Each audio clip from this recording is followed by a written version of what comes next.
কথায় আছে জিলাপির প্যাঁচ, সেই প্যাঁচে একবার পড়লে বেরিয়ে আসা কার সাধ্য। 8 থেকে 80, ব্রেকফাস্ট টু ডেজার্ট, শেষ পাতে মিষ্টি মুখ, জিলাপি একাই 100। ফলে বাঙালিকে আলাদা করে জিলাপি চিনিয়ে দিতে হয় না। জিলাপির প্যাঁচ কষতে নাজেহাল, সমস্যার সহজ সমাধান। কিভাবে বাড়িতেই বানাবেন জিলাপি, সবচেয়ে সহজ জিলাপির রেসিপি নিয়ে হাজির হলাম। আসসালামু আলাইকুম, হিমুস কুকে সবাইকে স্বাগতম। আলহামদুলিল্লাহ, আমি ভালো আছি। আল্লাহর অশেষ রহমতে আপনারাও নিশ্চয়ই ভালো আছেন। তাহলে চলুন শুরু করি। প্রথমে তৈরি করব সিরকা।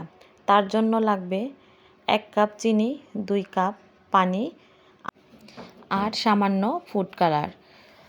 মনে রাখতে হবে সিরকা করার পারফেক্ট মাপ হচ্ছে চিনির ডাবল পানি। একটা জিনিস খেয়াল রাখতে হবে, এই সিরকা যেন অতিরিক্ত আঠালো না হয়, তাহলে জিলাপির মধ্যে রস ভালোভাবে ঢুকবে না।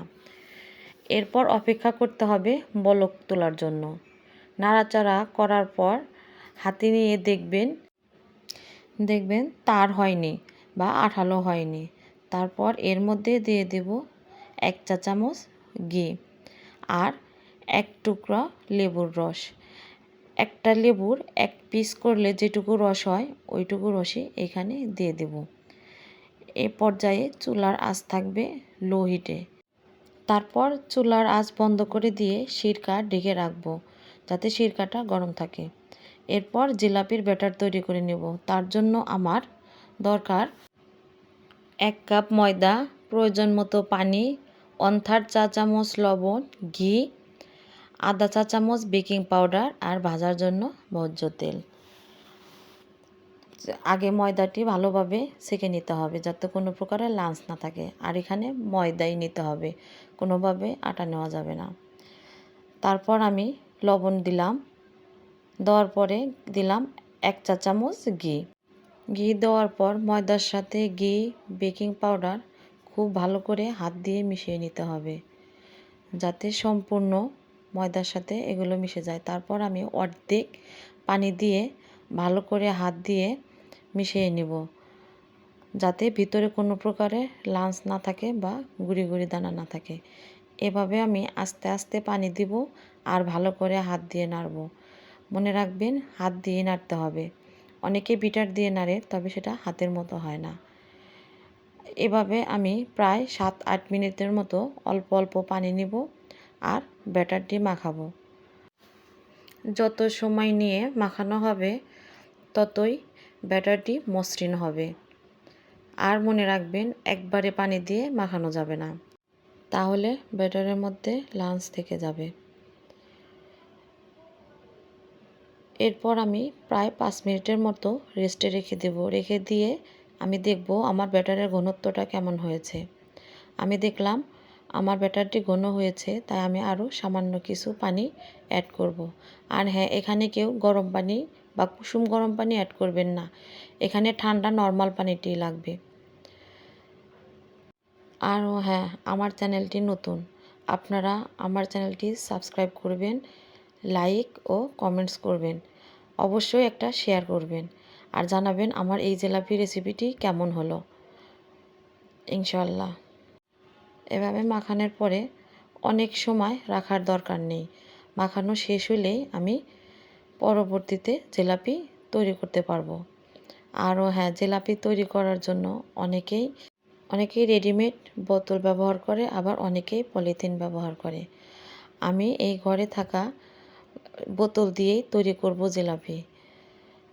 এর জন্য বোতলের মুখটা সামান্য ছিদ্র করে নিতে হবে, তাহলেই জিলাপির আসল শেপটা আসবে।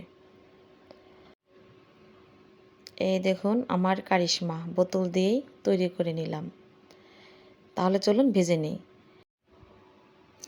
প্যানে কিছু তেল দিয়ে নেব, আর এটা অবশ্যই রান্নার তেল দিতে হবে, সয়াবিন তেল দিয়ে এভাবে আস্তে আস্তে বোতল ঘুরিয়ে ঘুরিয়ে জিলাপির প্যাঁচ তৈরি করে নিন। আর অনেক সময় ধরে হালকা আঁচে ভাজতে হবে।